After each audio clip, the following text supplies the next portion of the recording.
BJP আসার পর থেকে ধর্মকেন্দ্রিক বিষয়টা অত্যন্ত উগ্র হয়ে দাঁড়িয়েছে। বিজেপি যদি পারে তাহলে হয়তো রাধাকে সরিয়ে দেবে, শুধুমাত্র কৃষ্ণকে রাখবে। দিলীপ বাবু যেই রাজনীতিটা করে ওটা অত্যন্ত উগ্র, এবং তার পাশাপাশি খুব সুন্দরভাবে কম্পিটিশন দিচ্ছে সেখানে শুভেন্দু বাবু। যখনই দিলীপ বাবু কোনো কথা বলেন তখন তাদের ভিতরের অন্তর্দ্বন্দ্ব বা গোষ্ঠীদ্বন্দ্ব, যেটা পরিবারের মধ্যে ভীষণভাবে স্পষ্ট। ইতিমধ্যে আমরা জানি যে রাজ্য সরকারের তরফ থেকে একটি ছাড়পত্র দেওয়া হয়েছে, পেশ করা হচ্ছে বিধানসভায়, যে আবগারি দফতরের অন্তর্গত মদের দোকান, বার বা ইতিমধ্যে বারকাম রেস্টুরেন্ট বিভিন্ন জায়গায় মহিলারা কাজ করতে পারবে, তারই ছাড়পত্র দিয়েছে একজন মহিলা হিসেবে। প্রথমে তোমার কাছে আমি শুনবো যে এই সিদ্ধান্তকে কতটা স্বাগত জানাচ্ছি। সর্বপ্রথম যে ব্রিটিশ আমল থেকে তার পরবর্তীতে আমরা দেখে এসেছি যে মহিলাদেরকে ক্রমাগত দাবিয়ে দেওয়া হয়েছে, এবং সেটা কিন্তু আমরা বিজেপি রাজত্ব দেখেছি, সিপিএম এর সময়তেও আমরা দেখে এসেছি, যেটা আমরা তৃণমূলের সময় কিন্তু বাস্তবে দেখতে পাচ্ছি। ওম্যান এম্পাওয়ারমেন্টে বিশ্বাসী মমতা বন্দ্যোপাধ্যায় নিজে, এবং মমতা বন্দ্যোপাধ্যায় নিজে একজন মহিলা সিএম। তো সেখানে দাঁড়িয়ে যখন মহিলারা এক ধাপ করে এগিয়ে আসছে, এবং যখন আমরা ইকুয়ালিটির কথা বলি তখন এটাও কিন্তু একটা ইকুয়ালিটির দিকে এক পা এগিয়ে যাওয়া। তো এটা সত্যিই আমার দিক থেকে তো পূর্ণ সমর্থন রয়েছে, এবং সত্যি এটা মহিলা হিসাবে আমাদের কাছে একটা নতুন প্রাপ্তি বলেই মনে করি। এই সিদ্ধান্তটি আমরা দেখলাম গত শনিবারে সম্পূর্ণভাবে বিরোধিতা করেছে বিজেপি মহিলা মোর্চার তরফ থেকে। এটা নিয়ে একটা জিনিসই বলতে পারি যে ওদের বরাবরই কোনো না কোনো এজেন্ডার প্রয়োজন বোধ পড়ে। এবার তুমি যদি একটু খুঁজে দেখো, তুমি একটা জিনিস জানবে যে ওরা রামলালার কথা বলে, রামের কথা বলে। রামের সাথে ওরা কখনোই সীতামাতার নাম নেয় না, কিন্তু বরাবরই আমরা একটা কথা বলি যে আমরা সিয়ারামে বিশ্বাসী, অর্থাৎ সীতার পাশে রামকে বিশ্বাসী, এবং আমরা সেইভাবেই ওনাকে পুজো করতে বরাবরই বিশ্বাস ছিলাম, এবং সেইভাবেই আমরা তাদেরকে স্মরণ করে এসেছি। হঠাৎ করে আমরা দেখছি বিজেপি যদি পারে তাহলে হয়তো রাধাকে সরিয়ে দেবে, শুধুমাত্র কৃষ্ণকে রাখবে। বরাবরই ওরা মহিলাদের বিদ্বেষী বা মহিলা বিরোধী একটা দল, সেই জিনিসটা একটা ভীষণভাবে স্পষ্ট আমাদের প্রত্যেকের কাছে। সেটা বারবার আমরা চিত্র উঠে এসছে, এবং হয়তো এই যে র্যালি, এই যে বিরোধিতা ওরা করেছে, সেটারই আরেকটা চিত্র আমাদের চোখের সামনে উঠে আসলো। তারা যে দাবিটা বারবার করছে যে এই রাজ্যে মহিলাদের নিরাপত্তা নেই, যার জন্য তারা যদি বারে বা নাইট ক্লাবে কাজ করে তাদের সঙ্গে অন্যথ কোনো ঘটনা ঘটতে পারে। এখন সেই বিষয়টা তারা তুলে ধরছে। তুমি যেই জায়গার কথা বলছো সেখানেই আমার একটা ভিডিও আমার চোখের সামনে এলো। সেখানে আমি স্পষ্ট দেখতে পাচ্ছিলাম দিলীপবাবু একটা মহিলাকে বলেছিলেন যে গলা টিপে ধরবো, দিলীপবাবু বলেছিলেন যে কুকুরের মতো ভৌ ভৌ করছে। ওইখানে যারা মহিলাদের ফরে নাকি আন্দোলন করছে, রাস্তায় নেমেছে, সেই মহিলারাই বলছে না না, দিলীপবাবু যেটা করেছে সেটা ভালো। ওরা নিজেরাই স্পষ্ট নয় যে ওরা কোন বিষয়ে কথা বলতে চাইছে বা কোন বিষয়ে পথে নামছে। ওদের একটা দিন শেষে এজেন্ডা চাই, সেই এজেন্ডা কেন্দ্র করে আমাদেরকে মাঠে নামতে হবে। তোমাদের মতো মিডিয়া যারা রয়েছে তারা একটু কভার করবে, একটু ফুটেজ পাবো, এবং ওদের মূল উদ্দেশ্য বরাবরই সেটাই থেকেছে। ওরা বাস্তবে ওম্যান এম্পাওয়ারমেন্টে কোনোদিনই বিশ্বাসী ছিল না, এবং তাই জন্য আমি বরাবরই বলছি, সেটা অযোধ্যা থেকে শুরু করে সব জায়গাতেই ওরা শুধুমাত্র পুরুষতান্ত্রিক জিনিসটাই এগিয়ে নিয়ে যেতে চেয়েছে। ওরা কোনোদিনই মহিলাদেরকে এক ধাপ এগাতে পছন্দ করেনি, তাই জন্যই হয়তো মমতা বিরোধিতা এতটাই।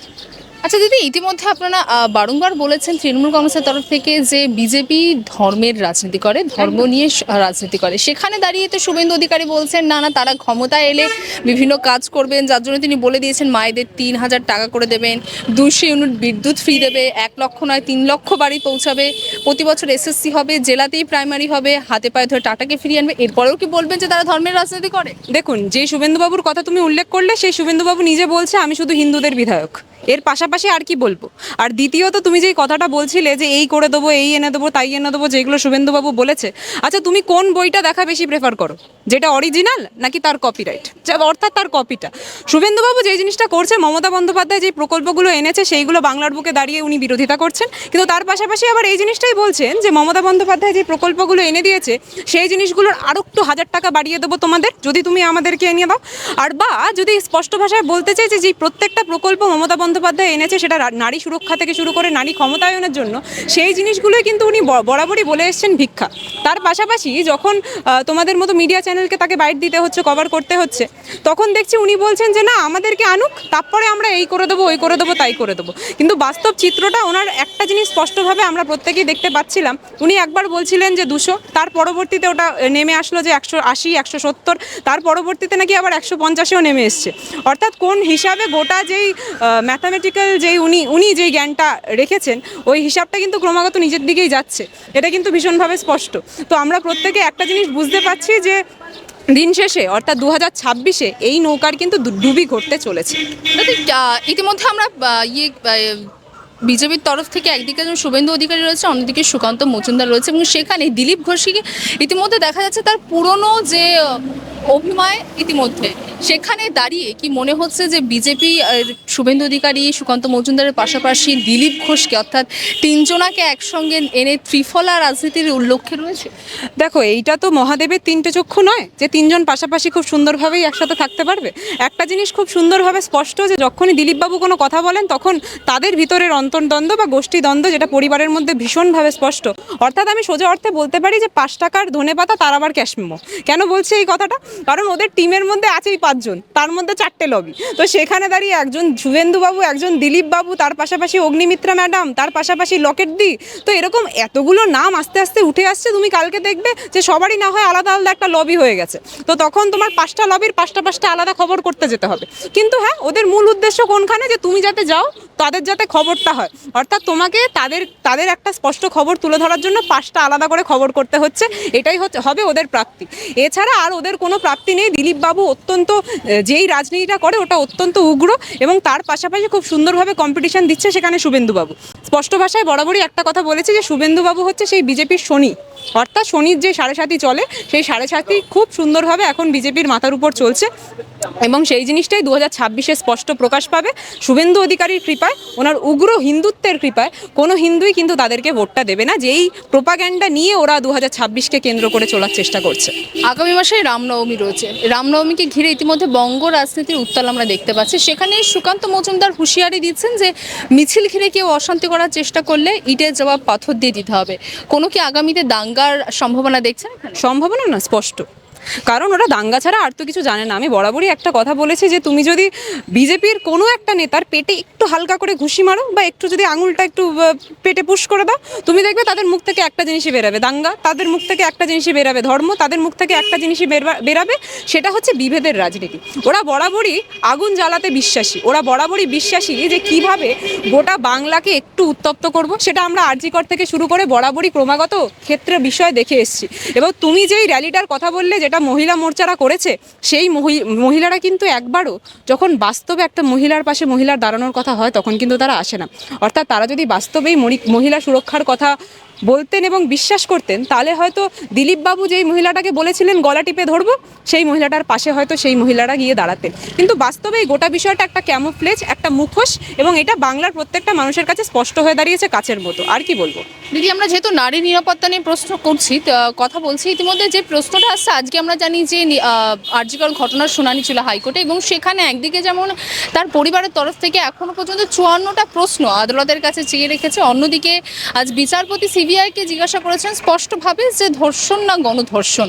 সেখানে দাঁড়িয়ে আগামী শনিবারের মধ্যে সিবিআইকে একটি কেস ডায়েরি জমা দিতেও বলা হয়েছে। এই মুহূর্তে এটা নিয়ে একটা জিনিস বলতে পারি যে সিবিআই তো সর্বক্ষেত্রেই অক্ষম ছিল, এবং তাই জন্যই হয়তো ওনাদের এই গোটা কর্মকাণ্ডের যেই জিনিসটা ওনারা করেছেন সেটার উপর বারবার প্রশ্ন উঠে আসছে।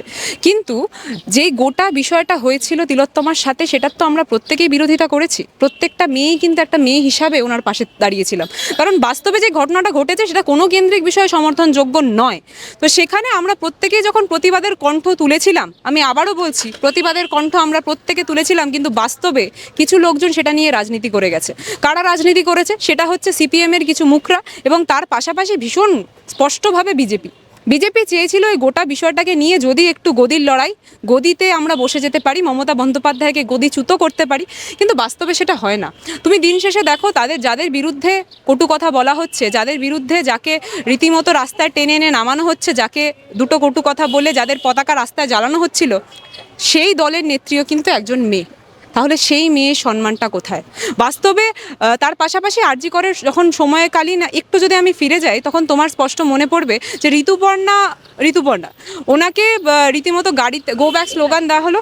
এখানে একদম তাই, গো ব্যাক স্লোগান দেওয়া হলো। তার পাশাপাশি তাকে ঠেলে গাড়িতে তুলে দিয়ে শুধুমাত্র সেই অবধি সীমিত ছিল না, তার পাশাপাশি কিছু মানুষ তাদের জুতো খুলে সেই গাড়ির দিকে ইঙ্গিত করে ছুঁড়ে মেরেছিলেন।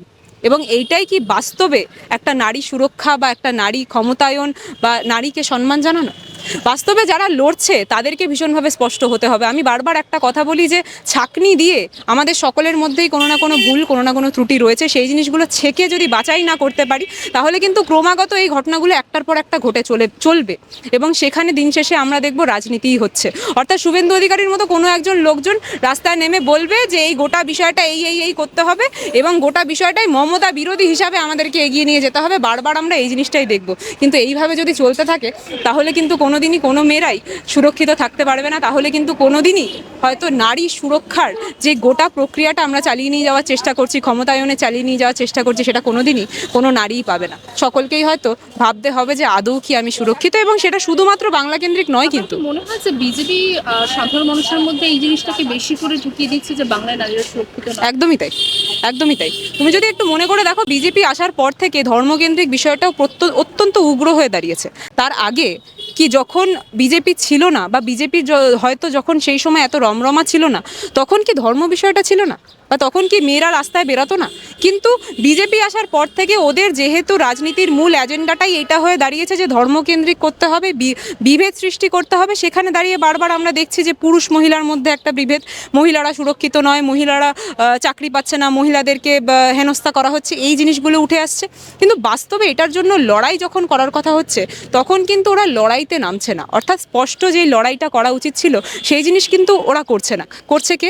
মমতা বন্দ্যোপাধ্যায়। অপরাজিত বিল থেকে শুরু করে সর্বক্ষেত্রেই কিন্তু মমতা বন্দ্যোপাধ্যায় এগিয়ে গেছে। বারবার আমরা দেখেছি বিজেপিরা কিন্তু এই কেন্দ্রিক বিষয় অর্থাৎ নারী সুরক্ষার জন্য যেই জিনিসগুলো আমাদের হাত অবধি তুলে দেওয়া উচিত ছিল সেই জিনিসগুলো কিন্তু বিজেপি কোনো ক্রমেই করেনি, কোনো ক্রমেই আমাদেরকে সাহায্যটুকুও করেনি। তো স্পষ্ট এসে দাঁড়াচ্ছে যে ওরা নারী সুরক্ষা বা কোনো ধর্মকেন্দ্রিক সুরক্ষার দিকে ওরা যাচ্ছে না। ওরা বাস্তবে চাইছে যে সেন্সিটিভ কোনো একটা ইস্যু নিয়ে দিন শেষে আমরা 2026-এ যাতে ভোট ব্যাংকটা কেড়ে নিতে পারি, এই এজেন্ডাটার বিরুদ্ধেই লড়া আমাদের 2026-এর মূল এজেন্ডা বা মূল মোটো। বাংলা হান্টের আরও খবর দেখতে নজর রাখুন। বাংলা খবর মানেই বাংলা হান্ট।